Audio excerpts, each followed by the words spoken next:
তোমাদের সাথে শেয়ার করছি একটা ফাঁকিবাজি রান্না। কারণ এই রান্নাটা করতে খুব একটা সময় লাগে না, এরা কষাকষির তো কোনো ঝামেলাই থাকে না। অর্থাৎ এই গরমে ঘন্টার পর ঘন্টা রান্নাঘরে কাটানো কোনো দরকার নেই। এছাড়াও শুধুমাত্র এই একটা পদ দিয়ে নিমেষেই এক থালা ভাত উদাও হয়ে যাবে। এই রেসিপিটা বানানোর জন্য প্রথমে একটা মাঝারি সাইজের পেঁয়াজকে একদম সরু পাতলা পাতলা করে কেটে নিলাম। দুটো টমেটো নিয়েছি, টমেটোটা ছোট ছোট টুকরো করে কেটে নিলাম। এবার এই কাপটার মাপ করে 1 কাপ নিয়েছি মুসুর ডাল। মুসুর ডালটা একটা বাটির মধ্যে ঢেলে দিলাম। ওই সেম কাপে আবারও 1 কাপ নিচ্ছি মুগ এবং মুসুর ডালের পরিমাণটা সমান রাখতে হবে। মুগ এবং মুসুর ডালটা খুব ভালো করে একসাথে ধুয়ে নিচ্ছি। ডালটা খুব ভালোভাবে পরিষ্কার করে ধুয়ে জলটা ঝরিয়ে নিলাম। এবার একটা ফ্রাইং প্যান নিয়েছি, ফ্রাইং প্যানের মধ্যে মুগ এবং মুসুর ডালটা দিয়ে দিচ্ছি। আগে থেকে কুচানো টমেটোটা, কুচানো পেঁয়াজটা, ঝালের জন্য কয়েকটা কাঁচা লঙ্কা, 1 টেবিল চামচ আদা রসুনের পেস্ট, চামচ হলুদ গুঁড়ো, স্বাদ মতো নুন দিয়ে খুব ভালো করে একসাথে সবকিছু চটকে মেখে নিচ্ছি। আমি এর মধ্যে একটুও তেল দিইনি, তোমরা চাইলে এর মধ্যে অল্প একটু সর্ষের তেল দিতেই পারো। ঝালের জন্য অল্প একটু লঙ্কার গুঁড়ো ব্যবহার করতে পারো। সবকিছু খুব ভালো করে একসাথে মেখে নিয়েছি। এবার এর মধ্যে পরিমাণ মতো জল দিয়ে ডালটা সেদ্ধ হতে দেবো। একটা দিকে ডালটা সেদ্ধ করতে দিয়েছি আর অন্যদিকে ডিম সেদ্ধ করতে দেবো, যার জন্য বেশ খানিকটা জলের মধ্যে 4টে ডিম দিয়ে দিলাম এবং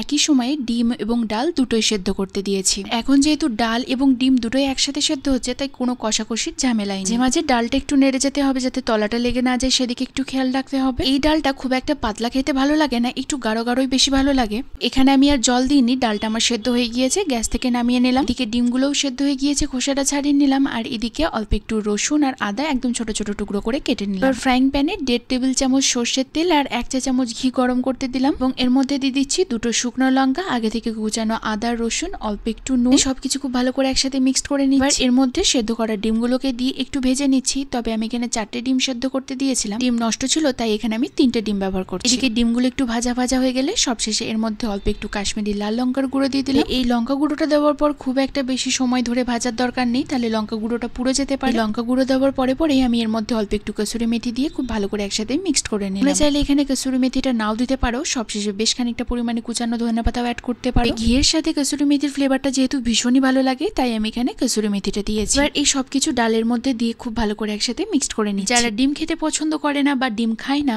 এর মধ্যে ডিম অ্যাড না করে অল্প একটু পনির অ্যাড করতে পারো, এটাও খেতে কিন্তু ভীষণই ভালো লাগে। ব্যাস রেডি হয়ে গিয়েছে দুর্দান্ত স্বাদের ডিম ডাল। এই ডালটা সত্যি এতটাই টেস্টি হয় যে ভাতের সাথে শুধুমাত্র এই ডালটা থাকলে এসে পুরো ভাতটা খাওয়া হয়েছে। তোমরা যদি বেশিক্ষণ রান্নাঘরে না থাকতে চাও, এই গরমে এক পদের রান্না করতে চাও, তাহলে এই রেসিপিটা একবার ট্রাই করতে পারো।